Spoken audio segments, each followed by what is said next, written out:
पूरे प्रदेश में हम संविधान सम्मान समारोह का आयोजन कर रहे हैं। लोकसभा चुनाव के बाद ये मुहिम हमने शुरू की थी भारतीय जनता पार्टी ने, तो उसमें हमारे केंद्रीय मंत्री, हरियाणा प्रदेश के पूर्व मुख्यमंत्री, राजनीतिक संत मनोहर लाल जी के दिखाए हुए रास्ते पर चलकर उन्होंने एक मुहिम शुरू की थी संविधान सम्मान समारोह, जिसमें हमने एक कार्यक्रम कुरुक्षेत्र में बड़ा किया था, जिसमें मुख्य अतिथि के रूप में केंद्रीय मंत्री मनोहर लाल जी और केंद्रीय कानून मंत्री अर्जुन मेघवाल जी उसमें शामिल हुए थे। उसके बाद एक बड़ा कार्यक्रम रोहतक में हुआ था, जिसमें मुख्य अतिथि के रूप में हमारे राजनीतिक संघ, पूर्व मुख्यमंत्री और केंद्रीय मंत्री मनोहर लाल जी शामिल हुए थे। एक कार्यक्रम करनाल में किया था।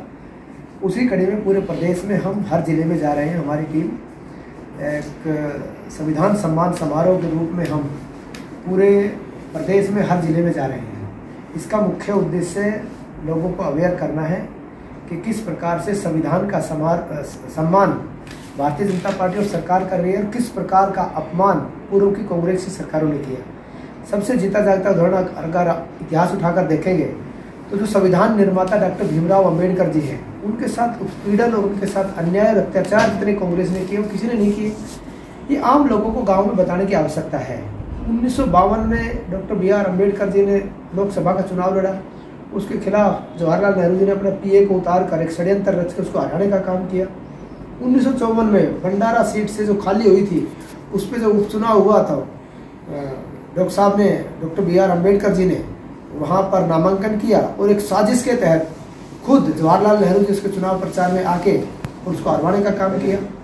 ये तो भला हो डॉक्टर श्यामा प्रसाद मुखर्जी का, जिनके सहयोग से डॉक्टर BR अम्बेडकर जी राज्यसभा पहुँचे और जिनके बनाए हुए कानून पर, जिनके बनाए हुए संविधान के अनुसार आज पूरा देश और प्रदेश चल रहा है।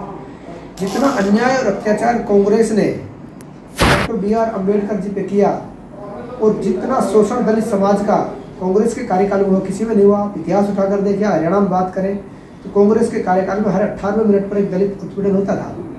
लेकिन आज से 11 साल पहले एक हरियाणा प्रदेश में कैसे राजनीतिक संत, हरियाणा प्रदेश के पूर्व मुख्यमंत्री मनोहर लाल जी ने बागडोर संभाली, उसके आने के बाद जिस प्रकार का दिशा और दशा डॉक्टर BR अम्बेडकर जी ने देश में और प्रदेश में दी थी, उसकी राह पर चलने का काम मनोहर लाल जी ने किया।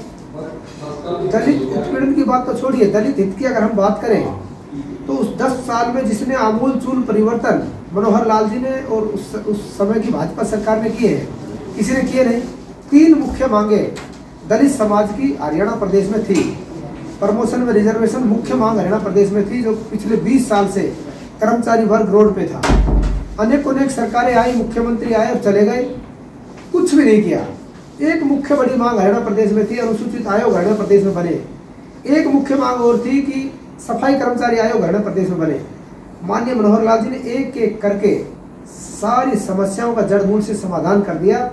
आज दलित वर्ग डंके की चोट पर कह रहा है कि अगर राजनीतिक परिदृश्य की हम बात करें तो डॉक्टर BR अम्बेडकर जी के बाद आधुनिक युग का अम्बेडकर मनोहर लाल जी को लोग कहने लगे। जिस प्रकार से समस्याओं का समाधान किया, सबसे बड़ा परिवर्तन जो हरियाणा प्रदेश में उन्होंने किया, जो दिशा और दशा देने का काम किया। उन्होंने कहा कि मैं योग्यता के आधार पर नौकरी देने का काम करूंगा। अगर कहने के लिए बड़ी छोटी सी बात है योग्यता के आधार पर नौकरी, ये छोटी बात नहीं है। खास तौर पर दलित समाज के लिए मील का पत्थर ये साबित हुआ है, क्योंकि दलित समाज के पास ना तो पैसा होता था। कांग्रेस के कार्यकाल में सरकारी नौकरियों की किस प्रकार से खुलेआम बोलियां लगती थी, ये पूरे जग जाहिर है, बताने की आवश्यकता नहीं है। लेकिन माननीय मनोहर लाल जी ने जब से कहा कि मैं योग्यता के आधार पर नौकरी दूंगा, हजारों युवा ऐसे जिनके घर पर छत नहीं और खाने के लिए रोटी नहीं, HCS और सब इंस्पेक्टर और दूसरे प्रशासनिक अधिकारी बने हैं। ये मनोहर सोच का नतीजा है। आज उसी का नतीजा है कि तीसरी बार प्रचंड बहुमत से हरियाणा प्रदेश में भारतीय जनता पार्टी की सरकार बनी है।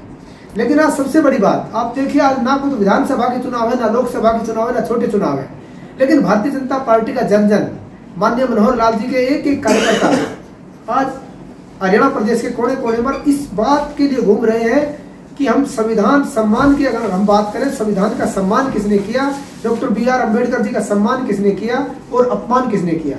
इस प्रकार की अवेयरनेस हम जिस प्रकार से लोगों में चला रहे हैं, और हमारा मुख्य उद्देश्य है लोगों को सच पता चले कि संविधान का सम्मान किसने किया और अपमान किसने किया, आम जन को पता होना चाहिए। उसके बावजूद हम जहाँ जिले जिले में जाते हैं, जिस प्रकार से सरकार का एजेंडा और पैरामीटर्स है कि आखिरी पंक्ति में खड़े आखिरी व्यक्ति को किस प्रकार से सरकारी सुविधाओं का लाभ मिले, उसके तहत हम लोगों से मिलते भी हैं, उनकी समस्याएं सुनते हैं, मौके पर निदान भी करते हैं, अधिकारियों से बातचीत भी करवाते हैं। हमारा मुख्य एजेंडा यही है कि आखिरी पंक्ति में खड़ा आखिरी व्यक्ति सरकारी सुविधाओं का लाभ ले सके। यही माननीय मनोहर लाल जी ने सपना देखा था। उसी सपने को लेकर, उसी दिशा और दशा को लेकर बखूबी हरियाणा प्रदेश के मुख्यमंत्री और हमारे युवा और यशस्वी मुख्यमंत्री नायब सैनी जी उसको आगे चला रहे हैं। पूरे प्रदेश की जनता खुश है। लोकतंत्र में सबसे बड़ा जनमत होता है, जनमत भारतीय जनता पार्टी के पक्ष में है, लोग खुश हैं। लेकिन उसके बावजूद भी हम लोगों के बीच में जा रहे हैं, लोगों के बीच में है, क्योंकि भारतीय जनता पार्टी चुनावी एजेंडा कभी नहीं चलाती, उनका एजेंडा चुनाव नहीं होता। आज सबसे बड़ा जीता जागता उदाहरण आपके सामने है। सम्मेलन इस बात का जीता जागता उदाहरण है कि भारतीय जनता पार्टी का चुनाव से कोई मतलब नहीं है। लोगों को सरकारी सुविधाओं का लाभ मिले, सरकार का लाभ मिले, आखिरी व्यक्ति कोई वंचित ना रहे, यही हमारा मकसद है।